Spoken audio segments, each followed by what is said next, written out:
Hey everybody, welcome. This is Eugene Liscio, and welcome to Forensics Talks. This is episode 8, and today I'm just going to make a couple quick announcements, and then we're going to get right into our speaker. First thing is, I'm going to share my screen here. Don't forget that the IABPA, the International Association of Bloodstain Pattern Analysts, is having a conference, and that's going to be November 16th to 20th. They just did a webinar on last Tuesday, and some of you might have been part of that, which is great. But if you want more information, just go to iabpa.org. I will be hosting a photogrammetry for forensics course. This is one that's coming up on October 27th to 28th. This is a course that I've run before, and if you're interested in using your digital camera to collect evidence and create 3D models of evidence, then this will be the course for you. So it's 2 days. It is 4 hours a day and a lot of practical exercises and some good grounding in photogrammetry. The software we're using is called 3DF Zephyr. The great thing about that is that there's a free version that you can use with like 50 photos, which is great. Also, just briefly, so we've been doing this every week now, so this is 8 weeks. Next week, we're going to have to skip, so we're going to be coming back in 2 weeks' time, and that's just because I have a commitment that's coming up that I cannot get out of. So yeah, it's hard to keep doing these every week, but don't worry, we'll be back, and I'll make an announcement next week on who the next speaker is going to be. Okay, on that note, I want to start talking about our speaker. And so her name is Avril Eeyewu-Edero, and she's a forensic investigator with over 400 investigations, and she does a multitude of training courses. She's probably run about over 60 training courses to date.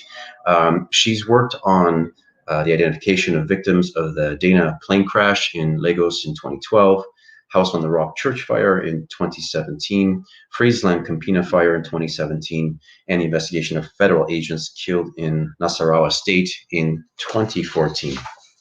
She has her Master of Science in Forensic Psychology and Criminal Investigation from the University of Liverpool, and she's taken a number of other different courses. She also has her Bachelor of Science in Forensic Science with Psychology from London South Bank University. So on that note, I'm going to bring her in here. There she is. Hi, Avril. How you doing? Hi, I'm good. How are you? I'm good. Thank you. Thank you very much for being here. My I'm pleasure. going to ask you a bunch of questions about your background. Before I do that, I want to give people a sense and put this in context because you are in Nigeria, and I have to be very honest with you. I wasn't very familiar with the details of Nigeria and sort of the background. So, but I've done quite a bit of research, and I think there's some really interesting things that people should know, and I think it will help to ground them before we sort of get into this. So I just want to start with the fact that Nigeria is a country in West Africa. Its land borders are with Benin to the west, Cameroon and Chad to the east, and also Niger to the north.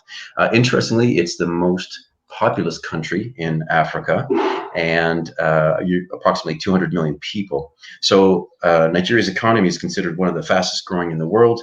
Since there's a large consuming population, it's considered the regional center of West Africa. There's also a variety of spoken languages. It's the third largest speaking English population on Earth. And it is a democracy, although it's sort of been some shifts or attempts between military rule and democratic rule. Abuja is the capital city, and the legal system in Nigeria is based on English common law, Islamic law in its northern states, and also there's some traditional laws. Unfortunately, many people live in poverty in Nigeria, and the life expectancy is rather low. So I had seen a statistic of 54, but actually, Avril, you said that it's about 45 even. Is that true? Yeah, that's the latest statistic. Okay. Yeah. So I want to begin with you, and I'd like to ask you about what got you started in forensics. What was your interest, and what was that little switch that went off for you and said, "Oh, I've got to do this"? I was about 8 years old when I watched some FBI files, and I was so curious about what was going on. So for me, I was curious about the forensic science of solving crime, and from that time, I was determined to study forensic science. I remember my mom wanted me to do medicine because I was doing quite well at school, and the average Nigerian parent wants their child to be a lawyer, a doctor. But I had to convince her. At some point, I told her, "Do you know what? I'll work in hospitals. Don't worry." Oops. You know, I mean, it's the best decision I ever made because it's my passion, and that's how it started. And I feel fulfilled. I mean, every forensic scientist fulfilled. So it's Yeah, just interesting. So, for the people who are listening in, I think so. One of the interesting things was, I mean, we had never met before. I mean, this was really a thing, and I'll give credit to LinkedIn because that's where I saw your posts. And I think the thing, I had seen some of your previous posts where you were running training and things like that. And I thought, oh, cool, somebody's doing training in, Nigeria and other places. But then it hit me when I had seen some of your writing and your articles that you are actually a sort of a very unique and special person in Nigeria because forensics is in its infancy in Nigeria. Is that true? if there's anything below infancy, maybe it's still in the belly or something. So it's still very, I mean, people know about the concept of forensic. There's interest in it. But when it comes to implementation or the use of it, it's very, very, very infancy stage. Yeah. So, I mean, especially in the police here in North America and Canada and the US. So forensics is a big deal. People love the shows, even in the general public, they are very, very aware of forensics and what it is. And so what about in just the common people of Nigeria? What's their familiarity and what about the police? How familiar are they there? For the people, because we all watch CSI Miami and we watch the crime channel and things like that, we have access to those things. Everyone know about forensic. I mean, a lot of young people, especially, know about forensic. When there's a high-profile murder in Nigeria, you hear people on social or talking and on social media saying, "Oh, bring in forensic." So it's well known within the citizens, but when it comes to law enforcement, I mean, they are not totally clueless. Their leaders know about it. Some of them have heard about it, but it's still a very small percentage of them. They actually have a forensic lab in the police. But it's been abandoned for some time. I was there last month, and I went there last month to just check out things. But they have this lab, but it's really feeling the effects of this labs. We really using these labs to convict criminals, for example. That's where the problem is, and that's where that's where we have the questions. So if people aren't, let's say, for example, especially the people who are on the front lines or the first people to get to the crime scene, the first responders, there's got to be all kinds of issues you're having with, for example, contamination. Yeah, a lot. There's a whole lot of that. A lot of people do not know that they're not supposed to touch the body. In the Nigerian culture, people are very protective of their bodies. They don't want you to touch it. I mean, even having an autopsy done is a problem. I worked in the coroner's office for 2.5 years, and it was war sometimes. Like family fighting to avoid an autopsy, but it's law in Lagos State, for example. So contamination problem. A lot before when there's an incident, everyone just go there.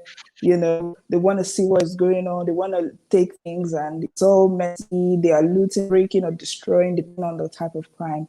So you go to a scene that is totally compromised, and sometimes I've been to scenes that I'll just tell whoever the police client that there's absolutely nothing I can do about it.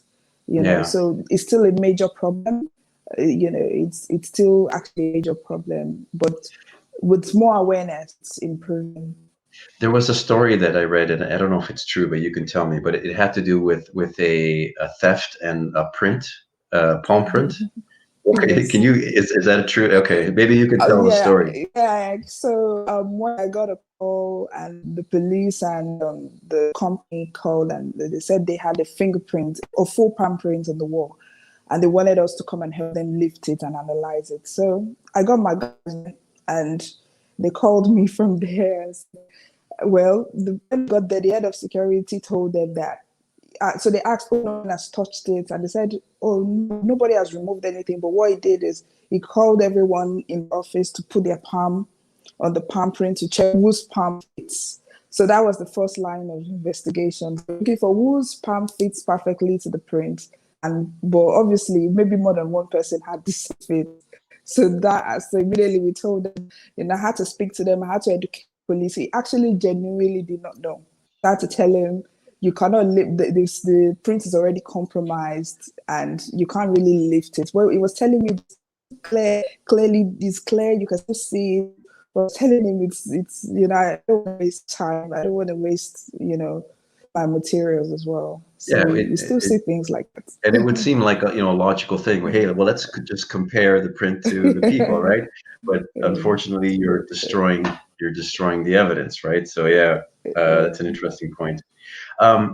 There was an article that I read from you recently, and I think you had posted this on LinkedIn, and it had to do with setting up a forensic laboratory in Nigeria.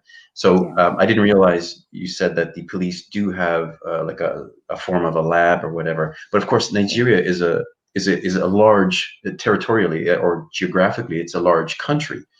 So is Lagos sort of the economic center of Nigeria? Yeah, Lagos is the economic center of Nigeria. It's basically where many things happen. So it's the only state that actually has a forensic lab. I see. So it has its own Lagos State DNA lab, and then the police lab is also here, although it's not functional. The one where we call Alagbon. There's another one somewhere in Lagos. I've not been to that one. I don't really know much about it, but like I said, I've not really much about cases that has been done there. So I mean, so what would you, in terms of setting up a laboratory, it may seem obvious, but to you, how do you see it making a difference what are the advantages in making a difference in the criminal justice system? One thing about crime in Nigeria, people in Nigeria commit crimes they commit crimes, so they don't cover up crimes. They just do it. So, many people even know who has committed a crime. For example, rape is quite common here. Sexual assault. It's random people don't sexually assault people here. It's someone known to you, most likely. So it's a suspect, So people do this thing. So when we have forensics, it just makes it easy to link the suspect back to the crime scene or the victim. So, because for example, with guns and ballistics, for example, the average Nigerian criminal would not throw away his gun. Where they go to throw away their guns in the river, they keep it because we are quite possessive by nature. So we would keep such a gun. They would not throw away a gun. So when you find such gun, it's just easy to match, and that's one of the painful things, because it's going to be so easy to successfully do forensic analysis here because of the limitation, and especially with exposures. There are a lot of people that would commit crimes like this are not exposed to CSI, for example. So they don't know how to cover their crimes. So it's basically very easy if we pursue that line of forensics. Right. So if you're not, so for example, a lot of the evidence that's being presented in court today is obviously not going to be, physical evidence, DNA, all that sort of thing. So what is mostly presented at court?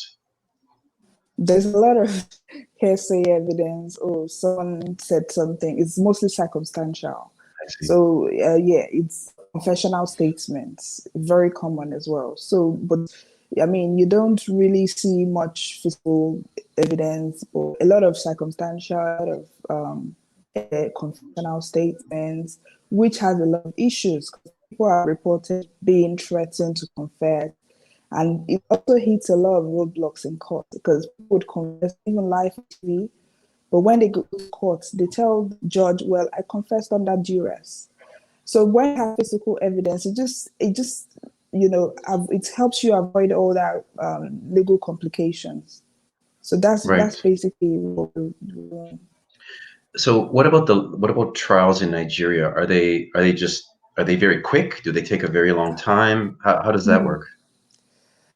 Trials in Nigeria, sometimes 5 years, 10 years, it takes so long. But when you have your evidence, it makes it easy. So last year there was a series of rape incidents in one state in Nigeria because they found CCTV email footages and confessional statement, and the suspect was found at one of the scene, and so it was easy. Or in less than a year, he's been convicted, and I think he's going to be sentenced sometime soon. That's because they had evidence. But a lot of cases, there's no evidence to back up. So it makes it difficult for the judge. So the judge just keeps adjourning, and basically they investigate the case in court. So the judge starts asking questions that does not even have an answer. So they adjourn the case for more evidence or more witnesses and things like that. So it takes relatively long time for a case to actually get to the end, for the trial to be completed, which Okay. is just because mainly because there's no evidence, or there's no strong evidence to convict the person. And now, in your case, because you are collecting evidence and that sort of thing, are you called upon to testify at times, or what's your situation regarding evidence that you collect? Yeah, I do collect evidence, I analyze it, and I get called upon to testify. Okay.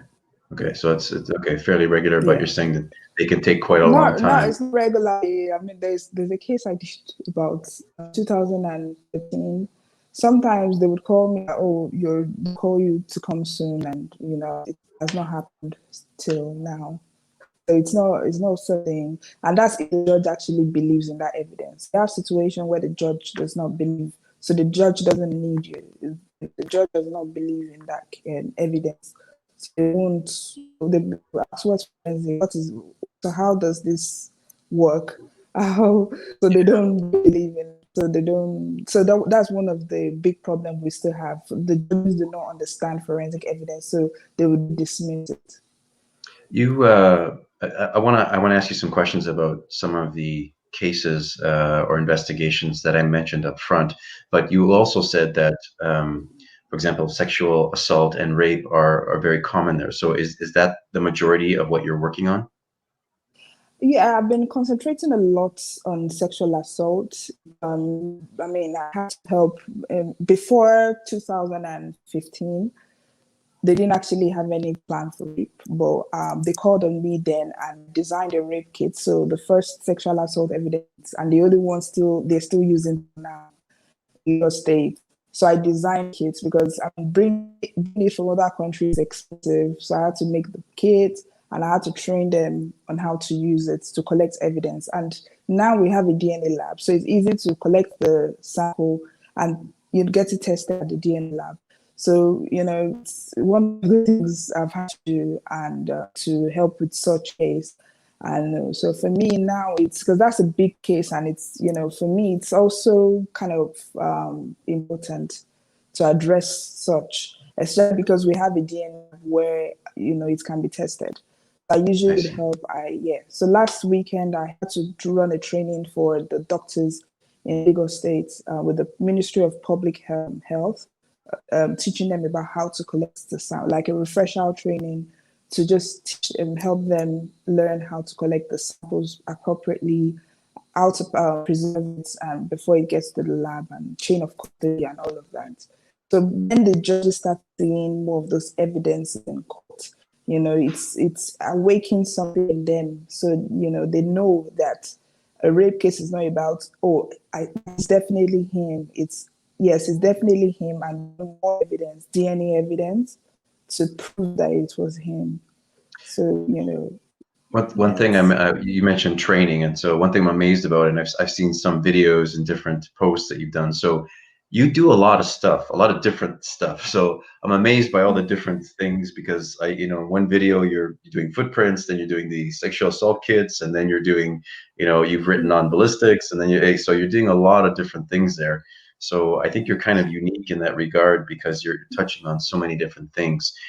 What you run training courses, and I don't know how regularly you do them. Are they open, or are they just mostly for the police to help get them more familiar with these methods? Yeah, I mean, I do for the police safety. I do for them. I've done because the way the Nigerian system works, most of this thing, the security supervisor, for example, would most likely be the first responder.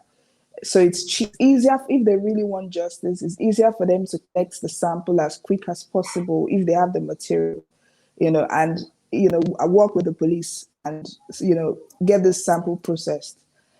So usually it's open to security professionals, police as well, and lawyers also attend the training. Oh, I did a special one for the lawyers for them to actually understand what the crime scene is, what a forensic analysis is. So when they see it in court, they can, it's easier for them to understand. So I just run different trainings for different people, but forensics is just me, understand it, know what it is. So when you see it in court, if someone says I did fingernail scrapings, you're not going to start wondering what would you do with fingernail scrapings.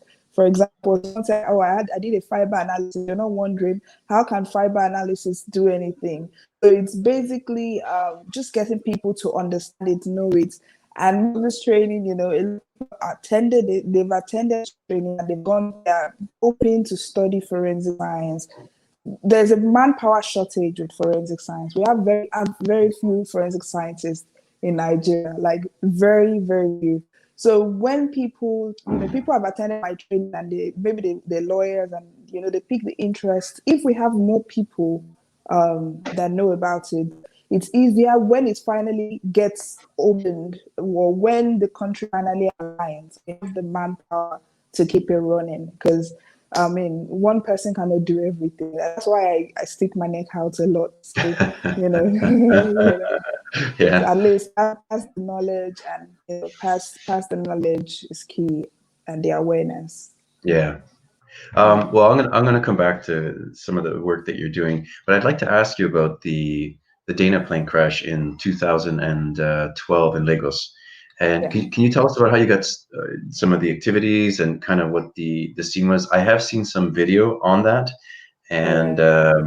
a couple of points that I'd like you to hit on. One is that I was amazed by how many people were in the area where the plane was crashed. It was just people had their cameras and they were filming, and it was just a big issue with crowd control. But Yeah. maybe just tell us how you got involved with that. So crowd control is a huge problem in Nigeria. When there's an incident like that, everybody wants to see. And so in 2012, I was actually working with the coroner's office. So I was a forensic investigator. So I was going to crime scene, working with them with autopsies and things like that. And then plane crashed, and that was the first time ever that in Nigeria that they've actually done a mass disaster investigation. So you could imagine it was total chaos.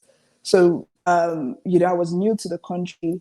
Nobody knew what to do. So at the point, I had to use notes from my university. So, it's like for example, the odontology identification, I had to get my notes from uni, and the dental charting thing. I had to design it, and take state on it.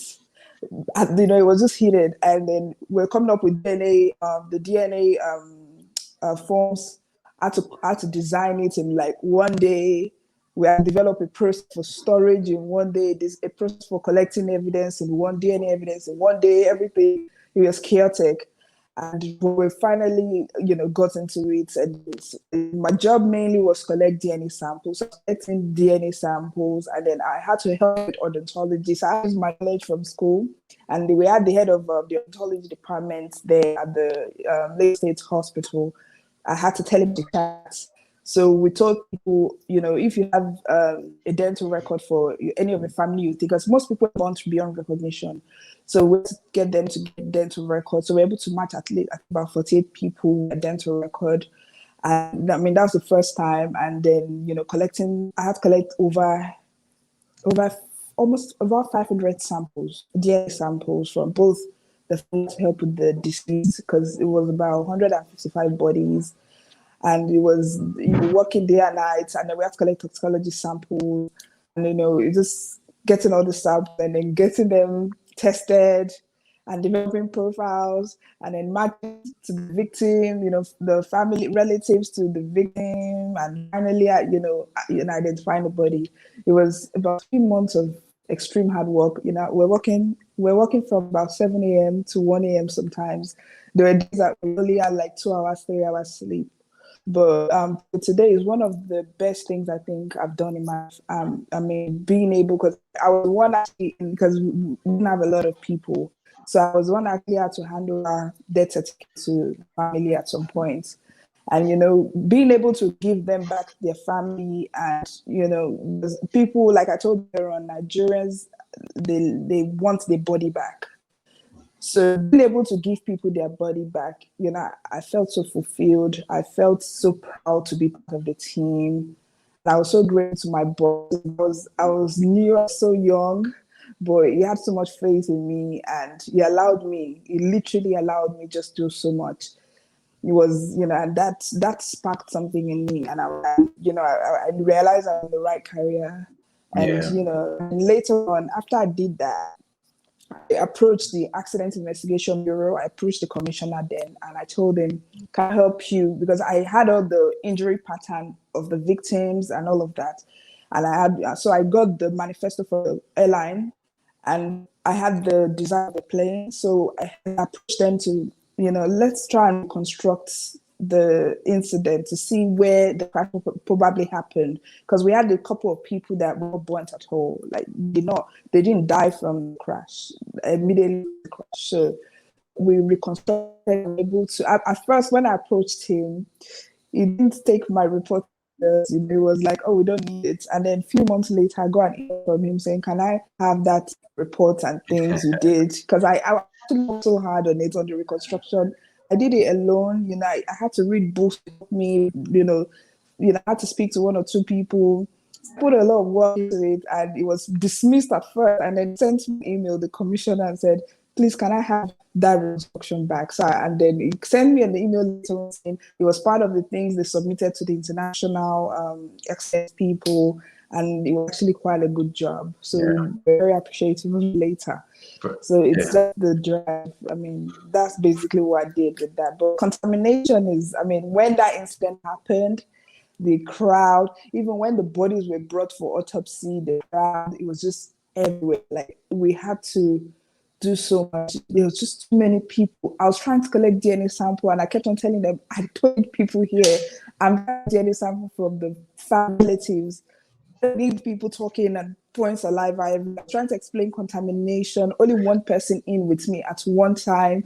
You know, everyone is charged with emotion. You know, I had to be so calm. I had to watch people cry and, you know, be so strong. Just, you know, I ensure I didn't break down. It was very emotional. But even at the point of collecting those DNA samples, the crowd were there, and it was a whole fight. I mean, we had to send police in to protect at some point, you know. But it was, I mean, it was a stress that was well worth it. You know, one of the proudest things I've done.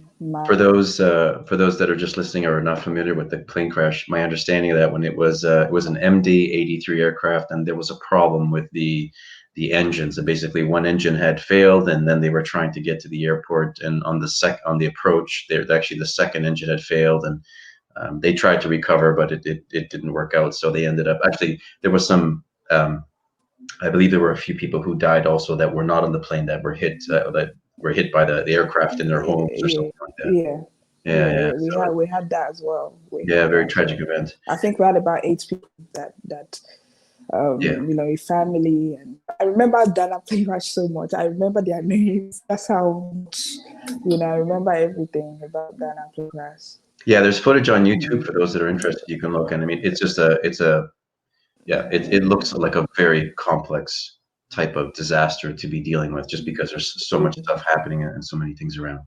Let me ask you about were they police or federal agents? So maybe they're the same thing, that were killed in Nasarawa State. What's the background there? What can you tell us about that particular case and your activities there? Yeah, I mean, I got a call where my boss then called me. I'd actually left lawsuit then, no longer with the coroner's, because I wanted to exploit it more, and invited me to join on that, mainly for the DNA identification. So they were killed over here before. I think it was exactly year to that day we went to Nasarawa to, you know, them. identified. It was emotional as well for me, and because these people had died for over a year, they were not kept, they were not preserved, and we had to do that. We had to collect the DNA sample, conduct autopsies on them, and to identify them. So it was, for me, I mean, it's one of those jobs I would always remember, because I had to work in very extreme conditions. And we're able to identify some of them. I mean, we just had a few bodies, and collect DNA, and at least some people got their family back after Yeah. a year of not knowing which is which, because they were also they were decomposed, so you wouldn't really know who is who. So we had to help them, get them back, and it's always joyful for Nigerians to just get our body back. Yeah, I understand. Yeah. What about what about things like arms dealing, gangs, things like that? Are gangs a problem in Lagos or in some of the bigger cities? I mean, we have gangs and cultism and things like that around, but I wouldn't. It depends. So with the crimes, it depends on the location. So we don't find them in certain locations, and they are prevalent in certain locations. But in the big city, in Lagos and maybe Abuja, things like that, you'd have the normal gangs, the cultists, the hoodlums or area boys, like we call them here. Like I said, in Nigeria, people that commit crime, they are mostly known. It's only maybe armed robbers, you don't even know their identity. But if you do a bit of an investigation, they are known people. So, and they will never throw away their weapon. So it's easy to just identify them and locate them and things like that. Yeah, okay. In the northern part of Nigeria, there are issues with terrorism, banditry, communal clashes and things like that. I see. Yes, but down in the south, we don't have terror. We've not experienced a terrorist activities yet. But what would mainly face here is maybe robbery, hand robbery, snack thefts, and things like that. Okay. Then sexual assault is the general issue, and gender-based violence. Okay. In around 2017, you also worked on a couple of like fire type scenes. So one was called the House on the Rock Church fire, and the other one was Friesland Campina fire.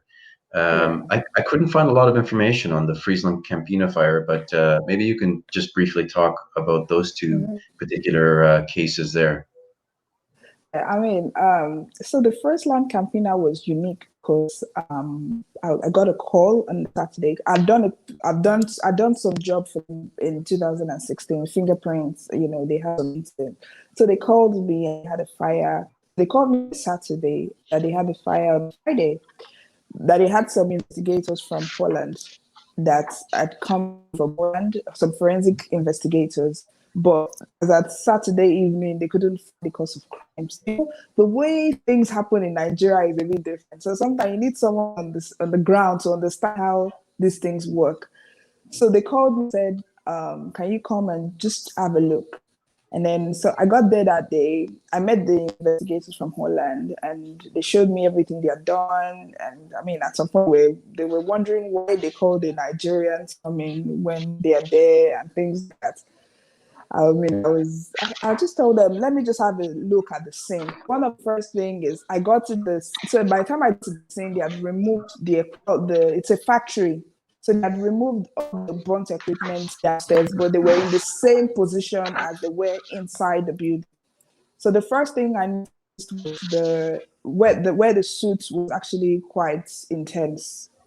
So I asked for, the part of the equipment where that particular place. So basically, in about 2 minutes, I literally spotted what caused the fire in about 2 minutes.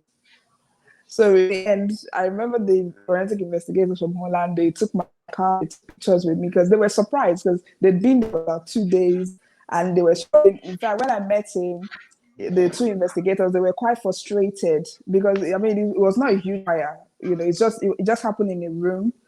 And then we had spotted it because I had to just look at the marking in the room and asked for that particular place. So I was able to trace it immediately and found exactly where they. And when I interviewed the people managing the equipment, they actually confirmed that that place was actually given had issues, and they had reported several times. They didn't know anything about it, and then they actually confirmed that they actually saw this fire from there. But he was afraid to talk before. So for me, first time was good, but I mean, the House of the Rock fire was one of the biggest challenges of my life. I flew all the way to Abuja that day, and why did I accept to do this? It was the biggest crime scene, and I went alone with just a person, and I felt like going back to Lagos and saying I can't do it. I spent 8 days on that scene, and I spent 3 months putting a report together. But Yeah. when it fired, we had fire people come in and had to explaining the result because victims of fire incidents. I don't know if it's like that in any other part of the world, but they usually don't accept. I mean, you have to literally explain the science and everything to them to convince or to make them understand that was the cause of the fire. They're very emotional. Especially when it's negligence or if it's a negligent act that because class thing. The good thing was I didn't read about it before I went to Abuja, so it was a whole lot of conspiracy theories. So I actually was a very objective mind, but the scene was chaotic. It was all over the place. I had to keep dig things, move things. I had more people in to help me because it was so much breeze. And after 8 days, I felt like I'd gotten all the answers I needed. Yeah. And I was exhausted by day 8, and I was literally happy that at least it was a lot of pulling wires, removing things, and before we finally found we're able to move things. Yeah. So it's one of the things that reminds you about the need to be quite patient as forensics and investigator. It reminds you that patience is key to get an answer. Yeah, absolutely. I'm going to bring up something here. This is an article that you had written called Forensic Science and the Law. And one of the interesting things is that you say that there's presently no provision for forensic science in Nigerian law. And I was wondering if you could explain that so people can understand, because here, like in North America or in Europe, everyone wants physical evidence, hard science or whatever. So how is well, can you tell me how is the law currently written, or how is it currently phrased? There's nothing. The only state in Nigeria that has something a bit forensic is in Lagos, the coroner's law. But in other part of the state, there's nothing to accommodate forensic science, basically. So the coroner's law only covers the autopsies and death investigation. But we don't really have any law that works for forensic science. So that's still a problem. We don't actually have a standard law for forensics, or any law has actually accommodated forensic science. That's one of the reasons I keep advocating for the legal system to understand forensics. I had to lobby my way to present at the last Bar Association annual general meeting. I had to lobby for them to give me some to talk about forensic science. So it's when the legal community learn about forensic science and start to consider it. It might take some time, but at some point, I'm hoping they get the message. Yeah, for sure. So I want people to know too that, and I'll add that over here, but you've done quite a bit of writing. There's several articles in, I guess it's an online journal or newspaper or something called The Vanguard. So if you go to vanguardngr.com, let me see, I'll scroll some of the different articles that you've done there. But you've touched on many different areas in forensics, and how it can be beneficial, in Nigeria and in the justice system that you have there. So let me ask you this: what do you see as the current, or one of the most important things that could happen in Nigeria that would help just establish better forensic science? Is it people? Is it equipment? Is it education? Maybe it's just education. You tell me. I think it's a combination of everything. So for forensic science to kick off in Nigeria, the first and most important thing is the political will. The political will. So the government needs to understand that we can't keep convicting people to long life sentences and jail terms without any concrete evidence, without, oh, someone said something that cannot even be verified. So they need to understand the need for it. And then we need to now start thinking about training people effectively, like adequately, setting up labs. Nigeria is huge. We have 6 states and the capital. That's 37 different states.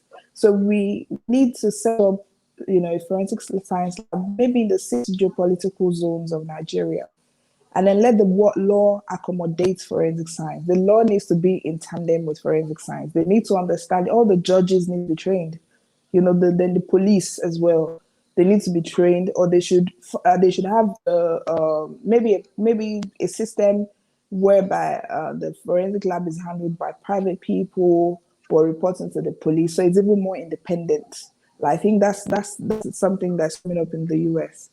So it's important. So there's a whole lot to do, but the starting point is first having the willpower, to the political will, and then working on the criminal justice system, because the criminal justice system, I say this all the time. If the criminal justice system works in Nigeria, a lot of our problems will be solved. A lot of our problems. They need to work to ensure it's accommodated in the law, and then start thinking about training people and developing labs and things for improving upon labs we already have and ensure they are working. We have a very beautiful lab. Police lab is, they have quite a lot of things, but they just need to get them working and, Yeah. get them updated maybe, and then working and, let them be useful. Like I always say to police, and when I'm running this training or seminars, by the time the court starts asking for evidence in a murder case, for example, or in a stress case, the police will the police will ensure the labs are working. So when the legal system starts to ask questions, then this will work. So that's basically what we need now.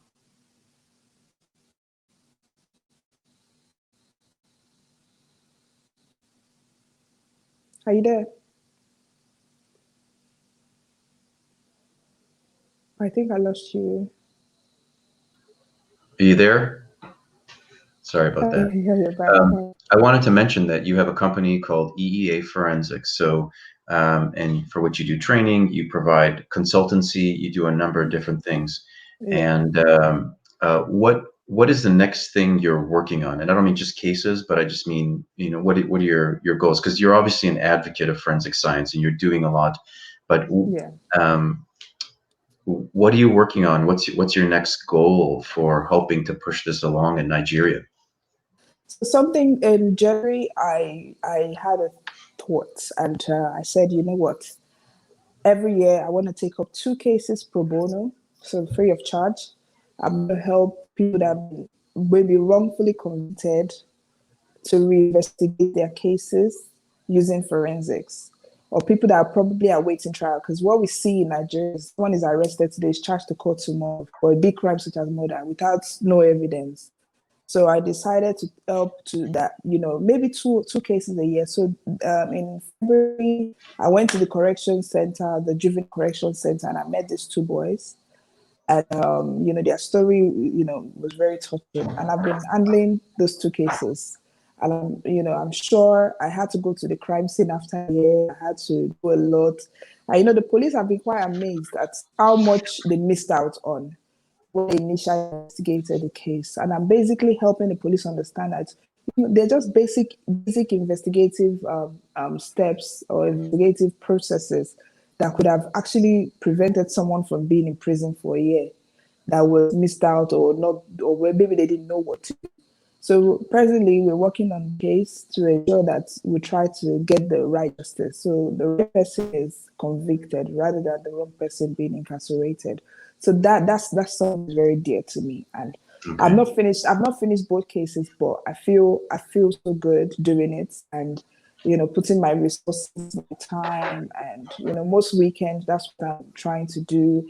My spare time, I'm thinking about how to close this case. I'm interviewing people on the phone, all those basic investigation processes I was missed out. Like, there are people that could have been interviewed that would have helped to confirm alibis, for example, were never interviewed, and new evidences are coming to light. So for me, that's my main focus. I was able to get a lot of lawyers that are willing to help pro bono as well. So I have lawyers that are helping pro bono as well. And it's just basically, apart from helping someone get justice, it also brings forensic science to the limelight. So I mean, we did a polygraph on this case. Everybody was surprised. They'd never seen the polygraph. They didn't even know what the polygraph was. So one of the things I did on the polygraph, there was a case I had to do forensic artist. I had to get artists to basically tell the artist what to do. Basically, simple things to find someone. So those kind of things, I'm putting skills in. Getting the materials are very expensive. I have some great friends. I've met some great people on LinkedIn, that have helped me get materials over and things like that. So I mean, that for me, that's something that makes me feel so good.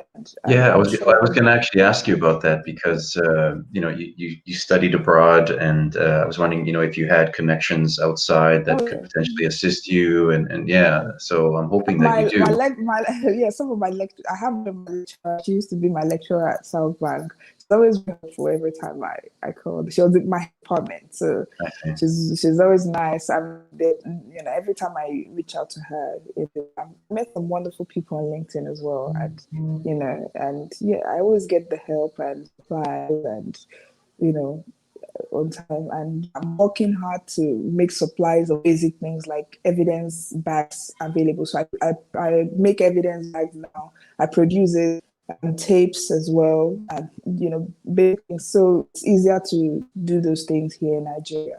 Hopefully I'll get it to West Africa, so it's easier to get supplies within West Africa. Yeah, okay. Yeah. Well, if again, I'm hoping that maybe we can have some other people maybe reach out to you on LinkedIn or whatever, if they can ever assist and with equipment or whatever it might be. Well, I'll tell you what, we're getting on to about 45 minutes, but I think, like I said, I've been very impressed with the work that you've been doing, and especially with the way you've been promoting forensic science in Nigeria. And you clearly have a challenge ahead of you. This is no doubt. But I think your posts and your articles are. I mean, I think at least from the outside in, I think they're making an impact. And I mean, I want to wish you all the very best. And if ever I or contacts or whatever can help with what you're doing to help give you more visibility or whatever it might be, I think it's fantastic. So I want to wish you all the very, very best in your endeavor here. Thank you so much. Thank All you. right. I'm appreciative of this platform, and I'm glad to use people and talk about different things, forensic part of the world, and hopefully collaborate to make my country better and to establish justice. It's sad what you see here. And that's one of the reasons I've chosen not to be quiet, to keep speaking up and to keep getting those articles out so the policymakers can see it and understand why I need a change. So I'm grateful for this platform, and I'm glad to meet you as well. Yeah, we've got to get you out on some more like webinars, and now it's everybody's going virtual now anyway. So I think we've got to get you speaking more about the challenges that you face there, and I'm sure there are other people facing similar things. There must be. There must be. So, well, look, I want to say thank you very much, and wish you all the best. And hang back here. I'm just going to make a few announcements, and then I'll come back and I'll just I'll just chat with you just for a few minutes. Okay. All right. All right. Thank you. Thanks a lot. All right, everyone. Well, that does it for episode 8. Again, I just want to remind everybody about the IABPA conferences coming up. Also, don't forget about the photogrammetry for forensics course. That is going to be coming up October 27th and 28th. And also, the forensics talks is not going to be next week. It's going to be the following Thursday at 2 p.m. Look for an announcement coming up at that time. On that note, I want to say thank you, everyone, for paying attention. And also, again, thank you to Avril for joining us. I think it's wonderful that we can reach out internationally like that. And we shall see you soon in a couple of weeks. Thank you very much. Bye-bye.